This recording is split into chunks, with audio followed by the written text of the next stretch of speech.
Ako si Arthur. Isa lang naman sa mga anak ng dad ko si Benedict. May-ari lang naman ng pinakasikat na school dito sa amin.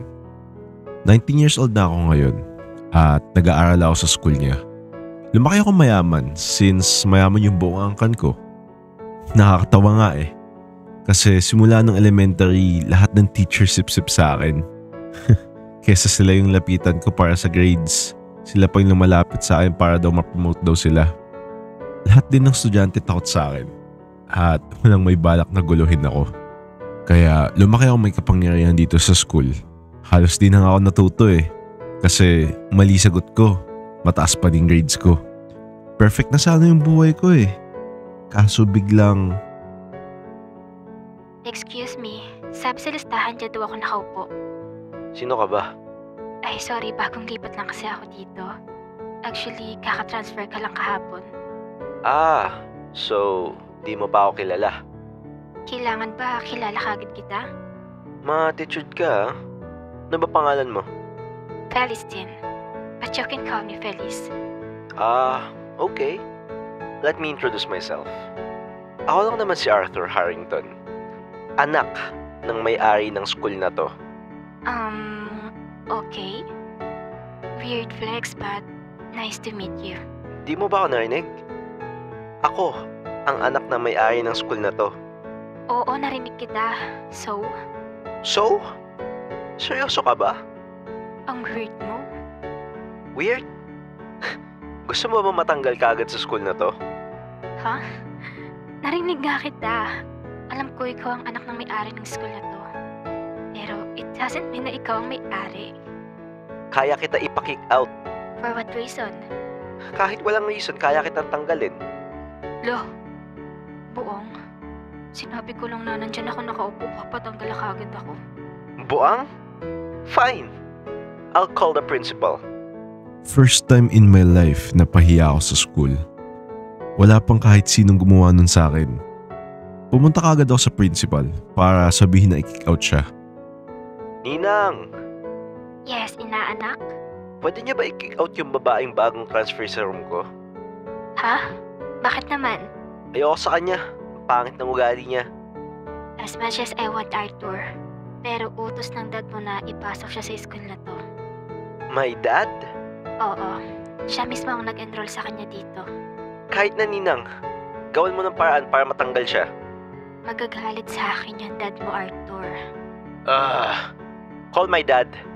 Kahit antayin mo na lang siya dito. At sabi niya, pupunta naman daw siya dito. I'm getting bored, Ninang. Just call him na lang. Biglang pumasok si dad sa room at tumahimik kagad yung principal. Ba't ka sumisigaw, Arthur? Dad, yung girl na pinasok mo daw, I don't like her. Sino? Si Feliz? You even know her? Ang pangit kaya ng ugali niya. Paano mo naman nasabing pangit yung ugali niya? Basta, ang attitude niya, ayoko sa kanya. Can you just kick her out na lang, please?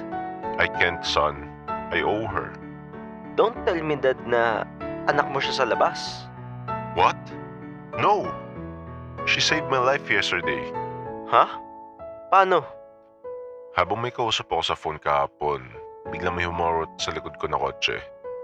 Good thing na lang at nahatak ako ni Feliz. If it wasn't because of her, hindi mo na ako kausap ngayon. Bakit niya pa kailangan siya dalhin sa school na to? I saw her na may bit-bit siyang binibenta niyang balot. And kinausap ko siya if how can I thank her. Sabi niya, kahit biling ko na lang daw yung binibenta niya. Pero that was too low for my life. So, I asked her if nag-aaral pa siya. And she said she wasn't. So, I offered her to be a scholar of our school. Galing lang pala sa Ali yan, ang attitude pa. How dare you? Hindi kita pinalaki ng ganyan, Arthur. It wasn't my fault, nag-scholar kayo ng walang class. Siguro nga hindi ako naging mabuting tatay sa'yo. At hindi kita nabantayan. You're suspended for 1 week. Fine. Okay naman siya makita sa class ko anyways. Kinuha ko kagad yung bag ko at umuwi kagad ako sa bahay. Nagdabog ako papasok sa kwarto ko at takot na takot yung mga yaya sa akin. Nag-online games lang ako noon maghapon at di ako lumabas ng kwarto hanggang gabi. Nagulat na lang ako at paglabas ko ng kwarto ko para kumuha ng tubig nasa bahay siya. Ah! Bakit ka nandito? Pinatira ako ng dad mo dito. Bakit? I don't know. Sabi niya may extra pa daw kayong kwarto dito eh. Ano naman kung meron? I don't know. Ask your dad. Tinawagan ko si dad nun at tinanong ko siya kung bakit nandito yung babaeng to. Dad! Bakit nandito yung babaeng to sa bahay? Manners, Arthur. Is that how you treat our guest? Guest? Pinaparusahan mo ba ako, Dad? As a matter of fact, yes. Since ayaw na ayaw mo sa kanya, dyan na ngayon siya titira until she finish college. College? Seriously, Dad. Tama na yung biro nyo. Paalisin mo na siya dito. Narinig ko tumatawa si dad nun. Sabay binaba niya yung telepono. Galit na galit ako at gustong gusto ko sumabog at magdabog. Kaso mukhang gagawa pa to ng chismis sa school at pagtatawanan pa ako. Kaya kumalma na lang ako. So, dito ka titira? Sabi ng dad mo. Sige, good for you. Welcome to our house. Mabait ka naman pala eh. Keep it up. Akala niya okay na kami. Pero sa utak ko, ang dami ko ng ways kung paano ko siya mapapalis dito sa bahay. So, saan ba yung kwarto mo? Di ko nga alam eh. Ang laki kasi ng bahay niyo. Ay, kakarating mo lang ba? Oo eh. Yaya! Yes, Sir Arthur. Pakihatid mo nga si Phyllis sa pinakamaliit na kwarto natin.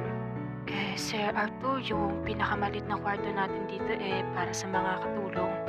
May kwarto kayo para sa katulong? Oo. At doon yung kwarto mo. Sige po ma'am, sunod po kayo sa akin. Sumunod siya sa yaya namin at excited na ako makita yung mukha niya sa pagkadismaya. Kaya sinundan ko sila. Ma'am, ito po yung kwarto nyo. Wow! Seryoso pa? Para sa mga katulong yung gantong kwarto? Opo, ma'am. May kanya-kanya din po kaming kwarto. So, solo ko to? Opo, ma'am. Thank you. Di ko in-expect na buong buhay ko magkakakwarto ako ng ganito kalaki. Wait, hindi ka malungkot? Bakit ako malulungkot? Ang laki nga ng kwarto na to. Antayin mo lang. Ano yun? Wala. Nakakainis. Sa bagay, hindi pala siya tulad namin na mayayaman. Pero okay lang. Nagsisimula pa lang naman ako pahirapan yung buhay niya. Antayin niya na lang bukas paggising niya.